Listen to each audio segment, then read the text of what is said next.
কারণ আল্লাহ রাসূল বলেছেন, আমার যদি ভালোবাসতে না পারো ওয়াকার, তাহলে তুমি ইমানদার নও। যতই তাহাজ্জুদ গুজার, যতই যা কিছু করো, ওই আমাকে ভালোবাসতে হবে, মহব্বত করতে হবে। তো আমি আপনাদের উদাত্ত আহ্বান জানাচ্ছি, আমি থেকে আপনারা সবাই জানো, প্রত্যেকে যে যেখানে যাদের যে যাদের ইমাম সাহেব, মসজিদের ইমাম, ওকে কোনোদিন গোলাম ভাবিয়েন না, ওকে আমির ভাবিয়েন, ওকে নেতা ভাবিয়েন, ওকে মুরিদ ভাবিয়েন। আপনার ভালো হবে, সব কিছুতেই ভালো হবে। আর যদি তাকে গোলামের চোখে দেখেন, তাহলে শ্রেষ্ঠ ইবাদত তার পিছনে ইক্তেদা করেন কি করে? ওর মান কতখানি জানেন?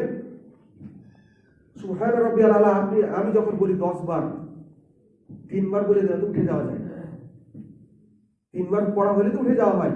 তো আপনার তো ক্ষমতা অনেক বেশি, অনেক তো আপনার দাপট, উঠে যাবেন 3 বার পড়ে যে আমার এই উঠে যাবো, উঠে বসে থাকবো, আর মাথা ধরে থাকতে পারবে। খালি সলাতে মানবেন, যে ইমাম সাহেব 10 বার থেকে 11 বার থেকে 12 বার করে ইমাম যতক্ষণ আছে ততক্ষণ খালি সলাতের মাধ্যমে ইমামকে মানবেন। ওইরকম মানে বাইরে যতক্ষণ আপনি মানতে না পেরেছেন, সব জায়গাতে, কথাতে, বার্তাতে, আমলে, আকীদায়, চলাতে, ফেরাতে, মহব্বতে, ভালোবাসাতে, খাওয়াতে, পড়াতে, আপনার ছেলের জন্য যদি আপনি একটা ভালো পোশাক কিনেন, আপনার মনে গাহিত হবে আমি একটা ইমামকে পাঞ্জাবি দেবো।